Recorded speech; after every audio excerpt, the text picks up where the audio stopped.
नमस्कार, आप देख रहे हैं वीयू न्यूज़ पावर्ड बाय विनय उजाला। आइए नजर डालते हैं 16 मार्च 2026 की प्रमुख खबरों पर। गाजा में इजरायली हवाई हमलों में 12 फिलिस्तीनियों की मौत, बच्चे और गर्भवती महिला भी शामिल। ट्रंप का बड़ा दावा, बातचीत जारी पर समझौते के लिए तैयार नहीं तेहरान, नाटो से मांगी मदद। नेपाल में दर्दनाक हादसा, मनकामना मंदिर से लौट रहे 7 भारतीय श्रद्धालुओं की मौत, करीब 200 मीटर नीचे गिरी बस। पेरिस में अमेरिका चीन के बीच व्यापार वार्ता शुरू, ट्रंप जिनपिंग की मुलाकात का खुल सकता है रास्ता। पेरू में राष्ट्रपति पद के उम्मीदवार की सड़क हादसे में मौत। ऑपरेशन सिंदूर टिप्पणी मामले में प्रोफेसर अली खान को राहत, हरियाणा सरकार ने बंद किया केस। बंगाल में ईडी की बड़ी कार्रवाई, अवैध कॉल सेंटर मामले में सिलीगुड़ी, हावड़ा समेत 10 ठिकानों पर छापेमारी। पश्चिम एशिया के लिए आज से शुरू हुई 48 उड़ानें, यात्रियों को मिलेगी रिफंड रीबुकिंग की सुविधा। पश्चिम बंगाल में बड़ा प्रशासनिक फेरबदल, मुख्य सचिव और गृह सचिव हटे, पुलिस विभाग में भी कई बदलाव। एयर इंडिया ने अपनी दुबई की सभी उड़ानें अस्थायी तौर पर रद्द की, सुरक्षा कारणों से लिया फैसला। कटक के मेडिकल कॉलेज में लगी भीषण आग, 10 मरीजों की मौत, 11 कर्मचारी भी घायल। ओडिशा अग्निकांड पर राष्ट्रपति पीएमओ ने जताया दुख, मृतकों के परिजनों के लिए 2 लाख की सहायता राशि का ऐलान। दिल्ली सरकार का बड़ा फैसला, जीटीबी कैंसर इंस्टीट्यूट और राजीव गांधी अस्पताल का होगा एकीकरण। दिल्ली के ओखला में 8 साल की बच्ची से सामूहिक दुष्कर्म, पुलिस ने पकड़े 3 नाबालिग आरोपी। दिल्ली में 2030 तक के लिए बनेगी नई इलेक्ट्रिक वाहन नीति, इस महीने जारी हो सकता है पॉलिसी ड्राफ्ट। प्रधानमंत्री नरेंद्र मोदी से मिले सीएम डॉक्टर मोहन यादव, किसान कल्याण वर्ष की गतिविधियों से अवगत कराया। भोपाल में 55.5 लाख लूट कांड का खुलासा, 12 आरोपी गिरफ्तार। भोपाल में फिर धमकी भरा ईमेल, नापतौल विभाग को साइनाइड गैस से उड़ाने की चेतावनी, जांच शुरू। भोपाल में गैस किल्लत पर पीसी शर्मा का अनोखा प्रदर्शन, नाले की गैस से चाय बनाने की कोशिश। इंदौर के सराफा चौपाटी में दिखा सिलेंडर की किल्लत का असर, कई ठेले गायब, दुकानों में इंडक्शन पर बने व्यंजन। मुख्यमंत्री डॉक्टर मोहन यादव ने संसद भवन में प्रधानमंत्री नरेंद्र मोदी से मुलाकात कर प्रदेश की योजनाओं और किसान कल्याण वर्ष की जानकारी दी। उन्होंने ओम बिरला से भी सौजन्य भेंट की। मुख्यमंत्री डॉक्टर मोहन यादव ने संसद भवन में प्रधानमंत्री नरेंद्र मोदी से सौजन्य भेंट कर उनका मार्गदर्शन प्राप्त किया। इस दौरान उन्होंने प्रदेश में चल रहे किसान कल्याण वर्ष के कार्यक्रमों, विभिन्न गतिविधियों और राज्य की प्रगति की जानकारी दी। साथ ही प्रदेश में संचालित जन कल्याणकारी योजनाओं से भी प्रधानमंत्री को अवगत कराया। मुख्यमंत्री ने कहा कि राज्य सरकार किसान, महिला, गरीब और युवा इन चारों वर्गों के लिए काम कर रही है और करीब 16 विभाग मिलकर किसानों की आय बढ़ाने के प्रयास कर रहे हैं। मुख्यमंत्री ने लोकसभा अध्यक्ष ओम बिरला से भी सौजन्य मुलाकात की। सरकार माननीय प्रधानमंत्री जी द्वारा जो 4 श्रेणियां बांटी गई है, किसान, युवा, महिला, गरीब, ऐसे में किसान कल्याण वर्ष को बहुत अच्छे से मना रही है। लगभग 16 विभागों को जोड़ करके हम पशुपालन, मछली पालन, हार्टिकल्चर, एग्रीकल्चर, कोऑपरेटिव, ऐसे सब विभागों के साथ जोड़ करके बहुत अच्छे से काम कर रहे हैं और अन्य विकास की प्रगति के साथ उनकी विस्तार से चर्चा हुई। मुझे इस बात का संतोष भी है कि माननीय प्रधानमंत्री जी ने प्रसन्नता के साथ हमारे कामों को आगे बढ़ने के लिए आशीर्वाद दिया है और आने वाले समय में इसके रिजल्ट भी अच्छे आएंगे। सीएम डॉक्टर मोहन यादव ने बुरहानपुर के नेपा नगर में 363 करोड़ रुपए के 127 विकास कार्यों का लोकार्पण और भूमि पूजन किया। उन्होंने क्षेत्र को एग्री एक्सपोर्ट और प्रोसेसिंग हब के रूप में विकसित करने की बात कही।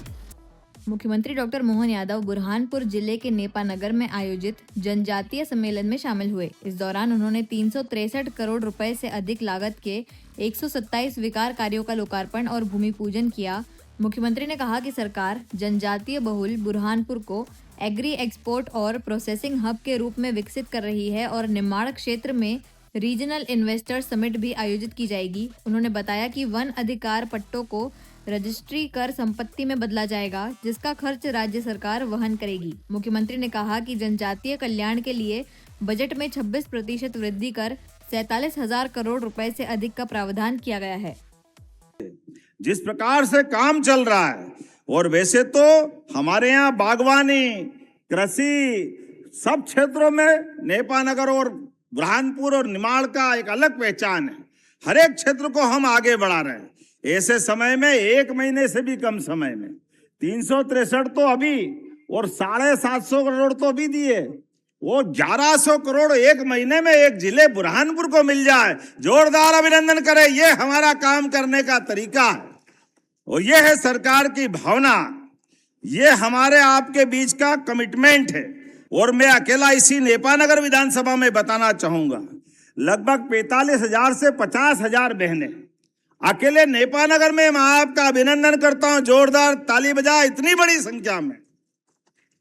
और हर महीने 1500 के हिसाब से लगभग 7.25 करोड़ से 10 करोड़ की राशि आपके खाते में आती और पूरे साल में 100 करोड़ से ज्यादा राशि हमारे माध्यम से बहनों के पास पहुंचती है। मैं आपको बधाई देना चाहता हूं।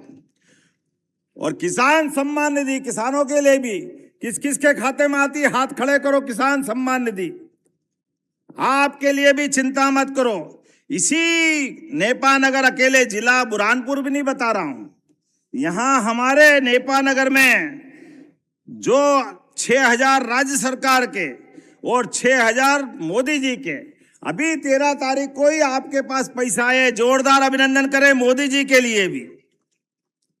और अकेले हमारी योजना से लगभग 18,000 से 22,000 किसानों को लाभ मिल रहा है और सब मिलाकर के 60-70 हजार परिवारों को किसान सम्मान निधि और लाडली बहना का लाभ मिल रहा है। आयुष्मान प्रत्येक व्यक्ति को 5 लाख तक का।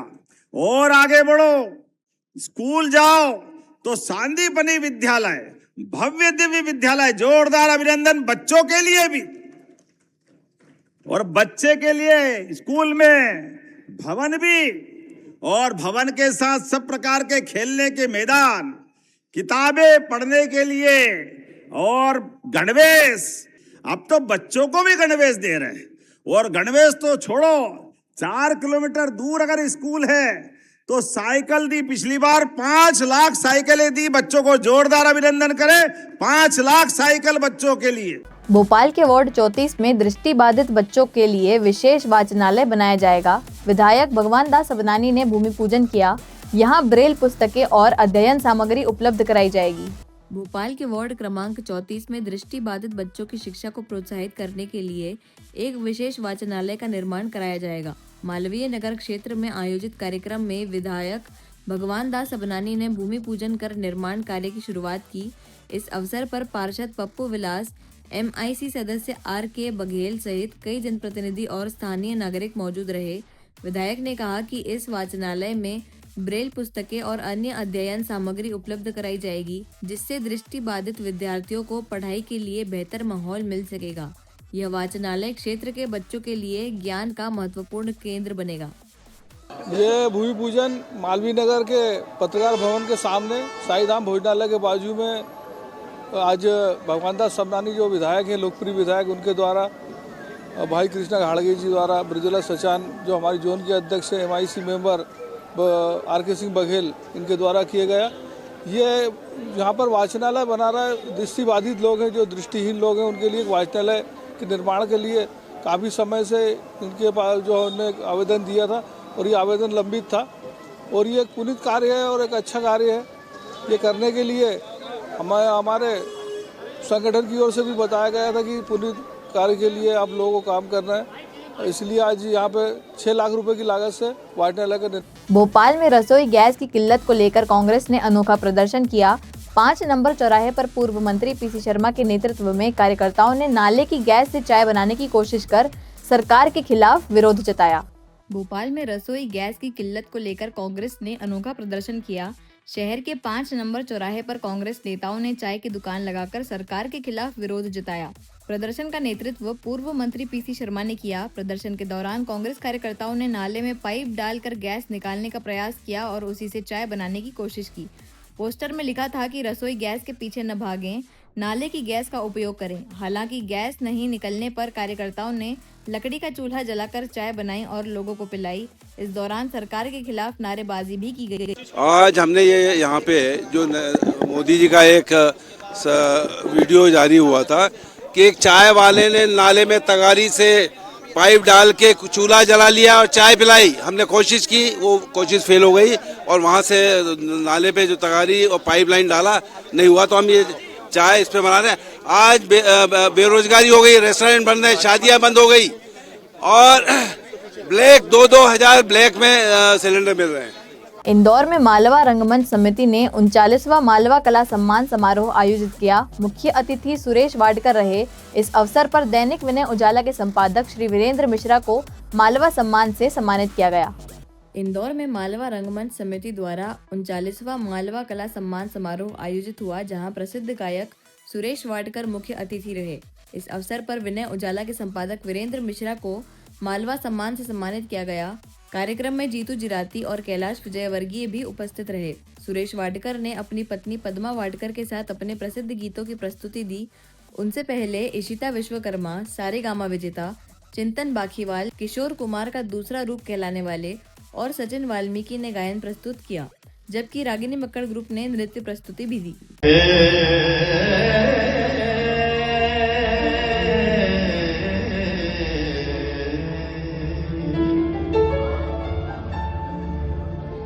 जिंदगी कहने लगा हमने भी तेरे हर एक गम को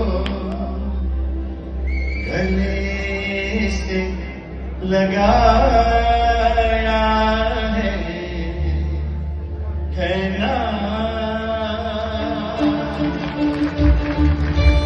भोपाल में नापतौल विभाग को साइनाइड गैस से उड़ाने की धमकी वाला ईमेल मिला। सूचना पर पुलिस और बम स्क्वाड ने जांच की, लेकिन परिसर में कोई संदिग्ध वस्तु नहीं मिली। पुलिस जांच कर रही है। राजधानी भोपाल में धमकी भरे ईमेल का सिलसिला लगातार जारी है। नापतौल विभाग को साइनाइड गैस से उड़ाने की धमकी दी गई है। ईमेल में दावा किया गया कि कार्यालय परिसर में साइनाइड गैस से भरे 16 सिलेंडर रखे गए हैं, जो दोपहर 1 बजे फटेंगे। सूचना मिलते ही पुलिस और बम स्क्वाड की टीम मौके पर पहुंची और पूरे परिसर की सघन तलाशी ली, लेकिन जांच में कोई संदिग्ध वस्तु नहीं मिली। पुलिस अब तकनीकी जांच के जरिए ईमेल भेजने वाले की पहचान करने में जुटी है। इससे पहले एम्स भोपाल और पीपुल्स अस्पताल सहित अन्य संस्थानों को भी इसी तरह की धमकियां मिल चुकी हैं। सुबह 10:20 पे जैसे ही ये सूचना हमारे अधीक्षक महोदय ने मेल निकाला और उसकी सूचना जब वरिष्ठ अधिकारी को दी गई और अधिकारियों को सूचना देने के बाद सबसे पहले हमने पुलिस प्रशासन को सूचित किया, कमिश्नर महोदय को, डीजीपी साहब को और अपने एचओडी को, और सारा पुलिस का अमला आया था। डॉग स्क्वाड भी जो उनकी टीम थी पूरी आई। सभी लोगों ने जांच की। बम स्क्वाड का जो अमला था उसने जांच की, कहीं कुछ नहीं पाया गया है। और ये भोपाल में लगातार ये तीसरी घटना शायद है जो इस प्रकार की धमकी दी गई कि आज यहाँ पर भी जो धमकी गई थी उसमें दिया गया था कि 16 साइनाइड के सिलेंडर यहाँ रखे गए हैं जो 1 बजे फट जाएंगे। तो पूरे कर्मचारी दहशत में आ गए और अभी भी महिला कर्मचारी, जबकि पुलिस बता गई है कि यहाँ पर कोई भी अब ऐसा कुछ पाया नहीं गया, लेकिन वो दहशत का वातावरण है। बोले साहब अभी 1 नहीं बजा है, 1 बजे का समय है, पता नहीं कहाँ रख दिया हो, कहीं ऐसा नहीं हो कि वो फट जाए और हम लोग मर जाएं, क्योंकि जिंदगी न मिलेगी दोबारा, इसलिए लोग डरे हुए हैं। और इस डर के कारण आज जिस कार्यालय में रोजाना जाते हैं, आते हैं, लंच करते हैं, काम करते हैं, रात को भी बैठते हैं, आज यहाँ पे दहशत बनी हुई है। और मैं समझता हूं कि पुलिस के जो आला अधिकारी हैं उनको जांच करना चाहिए। राजधानी भोपाल में ये तीसरी घटना है और इस पर अभी तक नहीं पकड़े जा रहे ऐसे लोग, और ये तमिलनाडु शायद साउथ से ही कहीं से आया है। इस पर जांच हो, बस हम ये चाहते हैं। हमारे यहाँ तो अभी कुछ नहीं मिला है और बार बार ऐसे बोल के कहीं बहुत बड़ी कोई घटना ना हो जाए, क्योंकि पुलिस भी आती है, कहीं कुछ मिलता नहीं है, तो कहीं से लापरवाही में लेके कोई बड़ी घटना नहीं कर दे, इस पे भी ध्यान दिया जाए। उमाशंकर तिवारी, प्रदेश अध्यक्ष, मध्य प्रदेश नापतौल अधिकारी कर्मचारी संघर्ष समिति। ऐसे ही खास खबरों के लिए बने रहिए हमारे साथ वीयू न्यूज पर, पावर्ड बाय विनय उजाला।